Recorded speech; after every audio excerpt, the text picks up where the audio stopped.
రాష్ట్ర ఎన్నికల కమిషను మరి జెడ్పీటీసీ, ఎంపీటీసీ, సర్పంచ్ అంటే స్థానిక సంస్థల ఎలక్షన్లకు నోటిఫికేషన్ ఇచ్చినట్టుగా ఇక్కడికి వస్తున్నప్పుడే పత్రికా మిత్రులు సమాచారం ఇచ్చినారు. గల్లీ ఎలక్షన్ అయినా ఢిల్లీ ఎలక్షన్ అయినా నాకైతే ఇవాళ రాష్ట్రంలో ఉన్న వాతావరణం చూస్తూ ఉంటే, ఎందుకంటే సరిగ్గా 10-12 రోజుల కిందట గద్వాల పోయినాం. అక్కడ మన పార్టీ నుండి గెలిచిన ఎమ్మెల్యే కాంగ్రెస్ కండువా కప్పుకొని కాంగ్రెస్ పార్టీలో రేవంత్ రెడ్డి గారికి అండగా నిలబడితే గద్వాలలో ఉండే స్థానిక నాయకులందరూ కలిసి మేమున్నాం, మీరు రండి, ఇక్కడ ప్రజల అభిప్రాయం ఏందో మీరు తెలుసుకోండి అంటే ఒక 10-12 రోజుల కింద గద్వాల పోయినాను.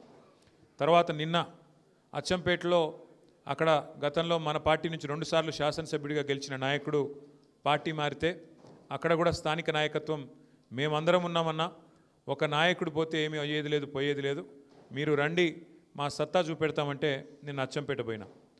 గద్వాల 15 రోజుల కింద చూసినా నిన్న అచ్చంపేట చూసినా నాకు అర్థమైంది ఒకటే, రాబోయే రోజుల్లో వచ్చేది గల్లీ ఎలక్షన్ అయినా ఢిల్లీ ఎలక్షన్ అయినా ఖచ్చితంగా ప్రజలు తిరిగి కేసీఆర్ గారు మళ్ళీ రావాలి, తెలంగాణ రాష్ట్రానికి సారథ్యం వహించాలి అనే ఒక స్పష్టమైన ఆలోచన విధానానికి వచ్చినట్టుగా కనబడుతూ ఉన్నది.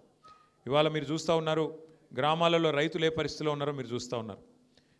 మనం ఎప్పుడో గతంలో కాంగ్రెస్ ప్రభుత్వం ఉన్నప్పుడు చూసాం, 2014 ముందు ఎరువుల కోసం లైన్లు కట్టి ఎరువుల కోసం యుద్ధాలు చేసే పరిస్థితి గతంలో ఉండేది. మళ్ళా కాంగ్రెస్ వచ్చింది అంటే మళ్ళా అదే పరిస్థితి వచ్చింది.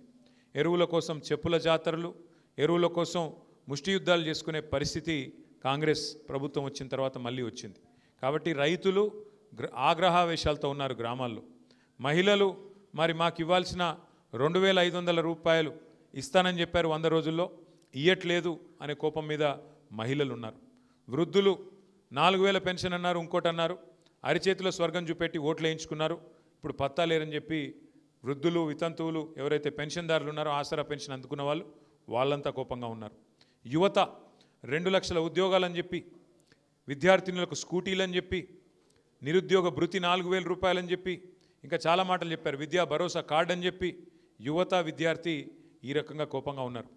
పరిస్థితులు ఇట్లా ఉంటే ముఖ్యమంత్రి రేవంత్ రెడ్డి గారేమో ఇవాళ రోమ్ నగరం తగలబడుతుంటే ఆయన నీరో చక్రవర్తి ఎవరో ఫిడేల్ వాయించుకుంటూ కూర్చున్నాడంట. ఉన్న ఊరే బాగాలేదు, మీ నాయకత్వంలో చెత్తదీసేటోడు లేడు, స్ట్రీట్ లైట్స్ వెలిగించేటోడు లేడు, ఆఖరికి మోరీలు పొంగుతుంటే ప్రజల మోరీల్లో కొట్టుకొని పోతుంటే ఉన్న నగరాన్నే పట్టించుకునే నాదుడు లేడు ఇవాళ మున్సిపల్ మంత్రిగా రేవంత్ రెడ్డి గారు ఉంటే.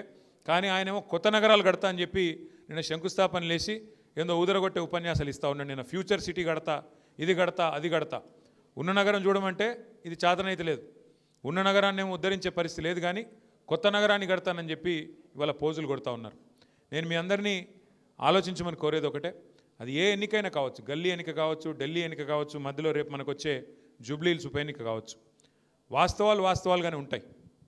వాస్తవాలు ఏంటి అంటే ఒకసారి మనం చరిత్ర పుటల్లోకి తిరిగి చూస్తే ఖచ్చితంగా భారతదేశం మొత్తంలోనే తెలుగువారంటూ ఉన్నారు అని భారతదేశం మొత్తానికి తెలిసేలాగా చేసిన నాయకుడు ఎవరు అంటే నిర్ద్వందంగా చెప్పొచ్చు అన్న ఎన్టీ రామారావు గారు. ఆనాడు తెలుగుదేశం పార్టీ పెట్టడంతో ఆనాడు భారతదేశంలో తెలుగువారికంటూ ప్రత్యేకత తెచ్చింది అన్న నందమూరి తారక రామారావు గారు. ఆ తర్వాత మళ్ళీ తెలంగాణ వాడంటూ ఉన్నాడు అని దేశానికి పరిచయం చేసింది ఎవరంటే ఖచ్చితంగా మన నాయకుడు కేసీఆర్ గారు అని చెప్పక తప్పదు. తెలంగాణ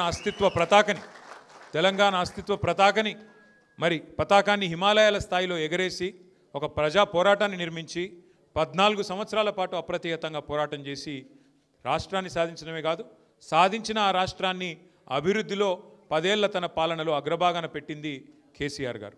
మీ అందరికీ తెలుసు, మరి ఎన్నికలు ఎప్పుడు వచ్చినా ఏ రకంగా వచ్చినా ఎదుర్కోవడానికి పార్టీ ఎప్పుడు సిద్ధంగానే ఉంటుంది. మరి ఇప్పుడు స్థానిక సంస్థల ఎన్నికలు వచ్చాయని చెప్తున్నారు, అది కూడా ఎదుర్కొందాం. ప్రజల మతిమరుపు మీద కాంగ్రెస్ పార్టీకి అపారమైన విశ్వాసం ఉంది. వాళ్ళు ఏమనుకుంటున్నారంటే మేము ఎన్నికల ముందు చెప్పినవన్నీ ప్రజలు మర్చిపోయారు, ఎన్నికలకు ముందు ఏదైతే మేము అరచేతిలో వైకుంఠం చూపెట్టి ప్రజల్ని మోసం చేసి ఓట్లు తెచ్చుకున్నామో ఆ విషయం అంతా ప్రజలు మర్చిపోయారని చెప్పి కాంగ్రెస్ పార్టీ వాళ్ళు అనుకుంటా ఉన్నారు. ఎన్ని మాటలు చెప్పారో కాంగ్రెస్ వాళ్ళు మర్చిపోయారు, కానీ ప్రజలు మర్చిపోలేదు. అందుకే నిన్న ఒక వినూత్నమైన కార్యక్రమాన్ని తీసుకున్నాం.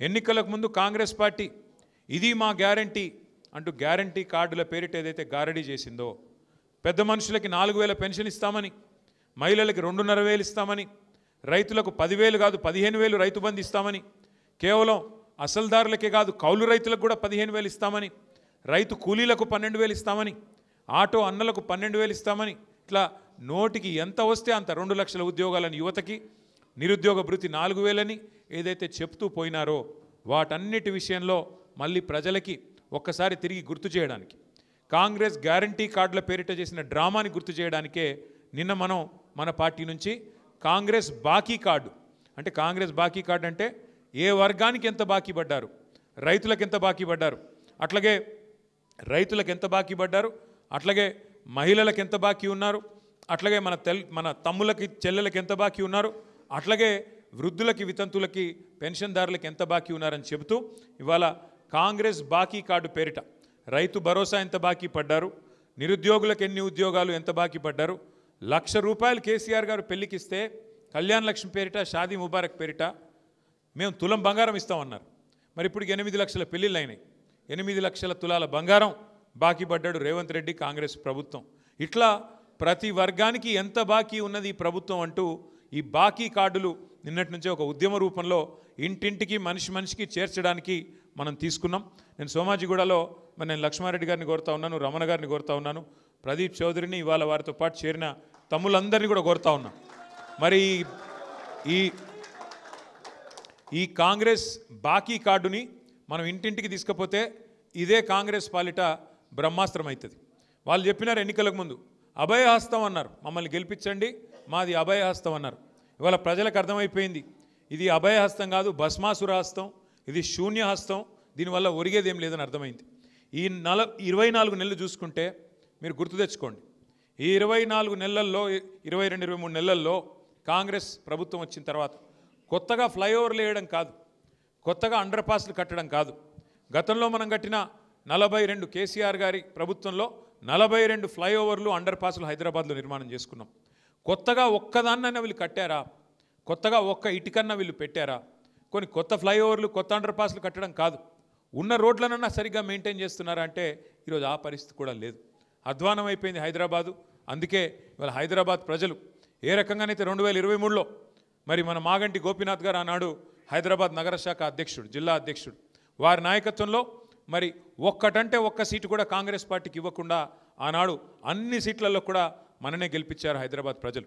రేపటి రోజున కూడా నాకు విశ్వాసం ఉంది, తప్పకుండా మన అభ్యర్థి మాగంటి సునీత గోపీనాథ్ గారిని కూడా జూబ్లీహిల్స్లో కూడా మీరు తప్పకుండా మంచి మెజారిటీతో గెలిపిస్తారన్న విశ్వాసం నాకుంది.